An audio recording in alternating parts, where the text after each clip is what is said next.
Gandhinagar police Bhavan ખાતે CID ક્રાઇમના additional general police doctor SP Rajkumar દ્વારા એક બીઝેડ ગ્રુપ મુદ્દે પ્રેસ કોન્ફરન્સનું આયોજન કરવામાં આવ્યું હતું, જેમાં સીઆઈડી ક્રાઇમના additional general of police doctor SP Rajkumar દ્વારા જણાવવામાં આવ્યું હતું કે આ કેસમાં છેલ્લા 1 મહિનાથી અલગ અલગ જગ્યાઓ પર સર્વેલન્સ ગોઠવી વિવિધ જગ્યાઓ પર રેડ કરવામાં આવી હતી, જેમાં સાબરકાંઠા અને મહેસાણામાં પોઝી સ્કીમ ચાલી રહી છે તેવી બાતમી મળી હતી।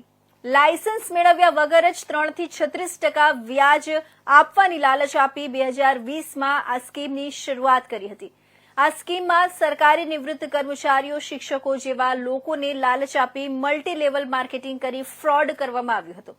શરૂઆતમાં થોડા પૈસા આપી વિશ્વાસ મેળવી લેવામાં આવતો હતો, જેથી લોકો તેમાં વધુ પૈસા ઇન્વેસ્ટ કરવા લાગ્યા હતા। આ ઓફિસોમાં દરોડા પાડતા ત્યાંથી રોકડ 16,37,000 તેમજ 2 કોમ્પ્યુટર ડિસ્પ્લે, 11 જેટલા મોબાઈલ તેમજ 333 લોકોના ફોર્મ અને 3 લેપટોપ સિવાય અલગ અલગ રબર સ્ટેમ્પ, પાન કાર્ડ તેમજ સહીવાળી ચેકબુક, બંધ કવર, 4 પ્રિન્ટર અને 2 સીપીયુ જેટલો મુદ્દા માલ જપ્ત કરવામાં આવ્યો છે।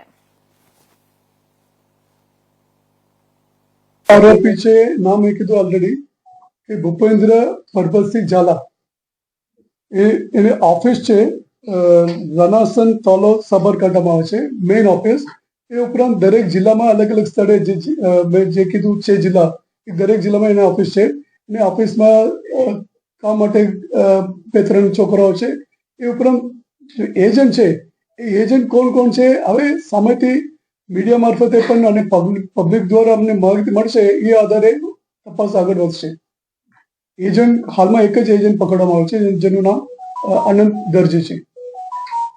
ગઈકાલે જે આપણા તરફથી પ્રેસ રિલીઝ થઈ એની અંદર એક આંકડો આપવામાં આવ્યો છે કે અંદાજિત 6,000 કરોડ રૂપિયા એને લોકો પાસેથી એ એક મતલબ અમને જે માહિતી મળેલ છે ને એમાં મળેલ હકીકત છે। એ કેટલા 6,000 થી વધારે પણ હોઈ શકે, ઓછા પણ હોઈ શકે, એ તપાસનો વિષય છે।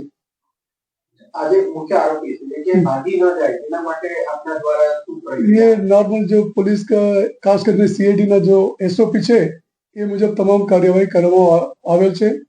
તો એ આઈ કેનોટ ડિસ્ક્લોઝ શું કામ કરે છે, તો એ લૂપહોલ કોઈને ખબર પડવા નહીં જોઈએ।